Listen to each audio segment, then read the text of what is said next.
सुप्रभात छात्रों। आज हम एक कहानी सुनाएंगे।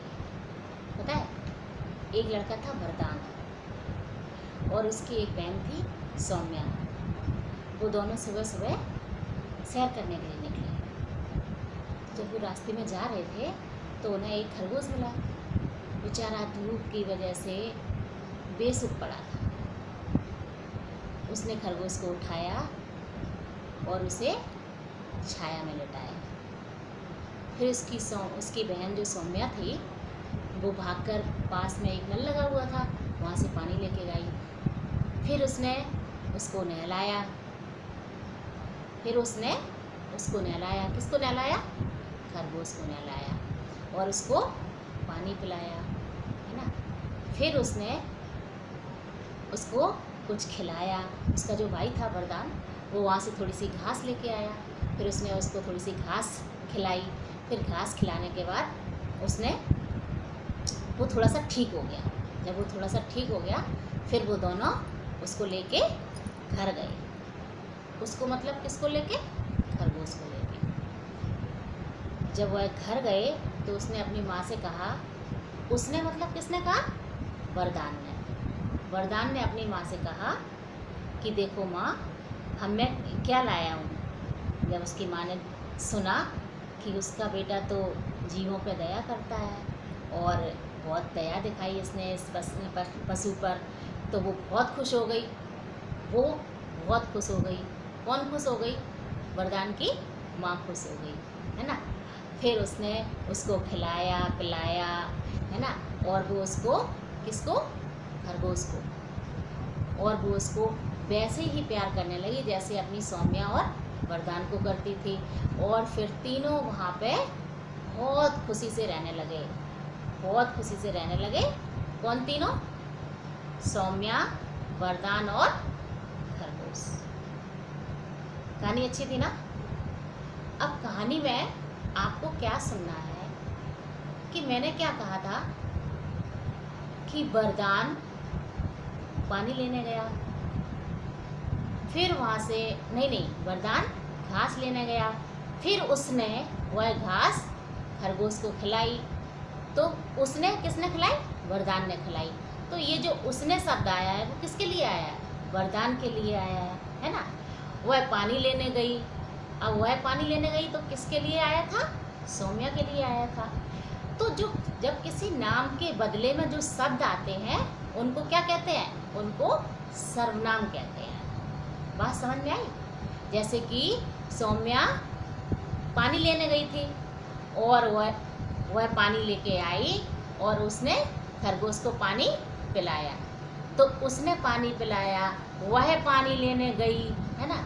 और ये जो किसी के नाम के बदले में जो शब्द आते हैं उनको हम सर्वनाम कहते हैं। अब आपको समझ आ गया होगा कि सर्वनाम किसे कहते हैं? जो सबके नाम पे आ जाए। अब जैसे कि हमने कहानी में बताया था कि सौम्या की माँ बहुत खुश हो गई। उसने उसको खाने पीने को दिया। अब उसने किसने दिया? सौम्या की माँ ने दिया। तो जो उसने दिया, अब उसने शब्द किसके लिए? उसकी माँ के लिए भी आ गया। वह शब्द किसके लिए? सौम्या के लिए भी आ गया। वह शब्द किसके लिए? वरदान के लिए भी आ गया।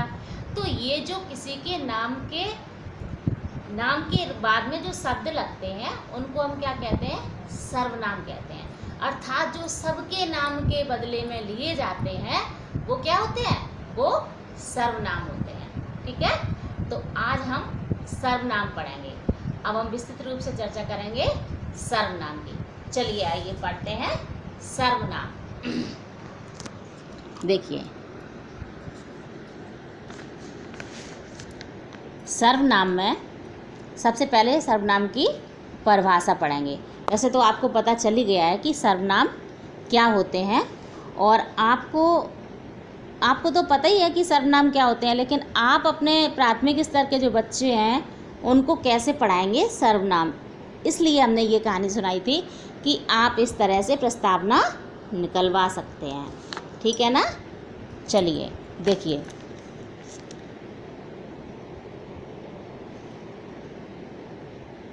सर्वनाम। वाक्यों में संज्ञा की पुनरावृत्ति बचाने के लिए संज्ञा के स्थान पर जिन शब्दों का प्रयोग किया जाता है वे सर्वनाम कहलाते हैं। देखो, वाक्यों में संज्ञा की पुनरावृत्ति बचाने के लिए संज्ञा, अब देखो संज्ञा क्या थी? संज्ञा वरदान था संज्ञा में, है ना, कि वरदान और सौम्या सैर करने के लिए जा रहे थे। अगर हम ये कहें कि वरदान और सौम्या सैर करने के लिए जा रहे थे, वरदान और सौम्या को खरगोश मिला, वरदान और सौम्या ने उन्हें पानी पिलाया, वरदान और सौम्या ने वे घर को ले आए। अगर हम इस तरह बार बार वरदान और सौम्या कहते तो कहानी में रोचकता नहीं आती, है ना। तो इसलिए संज्ञा की पुनरावृत्ति बचाने के लिए, पुनरावृत्ति माने बार बार वही नाम लेना, पुनरावृत्ति बचाने के लिए संज्ञा के स्थान पर जिन शब्दों का प्रयोग किया जाता है वे सर्वनाम कहलाते हैं। या हम दूसरे शब्दों में कह सकते हैं कि नाम तथा संज्ञा समान अर्थ वाले शब्द हैं। नाम कह दो या संज्ञा कह दो, समान अर्थ वाले शब्द हैं। सर्व का अर्थ होता है सबका, अर्थात जो शब्द सबके लिए,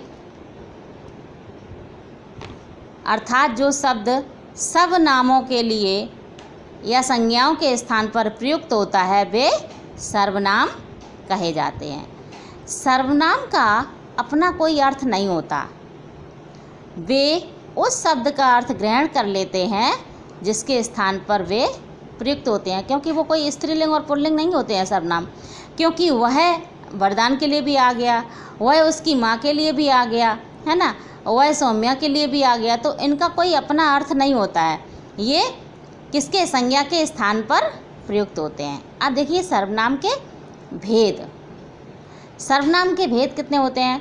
सर्वनाम के 5 भेद होते हैं। सबसे पहले देखिए, नहीं क्षम्यताम, सर्वनाम के 6 भेद होते हैं। सबसे पहले पुरुषवाचक सर्वनाम।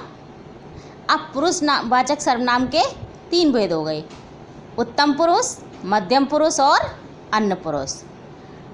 उत्तम पुरुष अर्थात मैं या हम, और मध्यम पुरुष में तुम और आप, और अन्य पुरुष में वह, वे, यह और ये, है ना, ऐसे ही तो आएगा।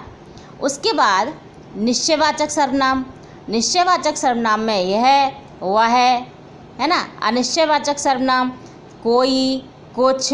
प्रश्नवाचक सर्वनाम कौन, क्या, कैसे। संबंधवाचक सर्वनाम जो, सो, जिनका, जिससे। और निजवाचक सर्वनाम आप, स्वयं और खुद। ये तो इनकी सर्वनामों की पहचान हो गई। अब इनके जरा हम विस्तृत रूप से आपके चर्चा करेंगे इसकी, लेकिन अगले वीडियो में, ठीक है। आज के लिए बस इतना ही, धन्यवाद।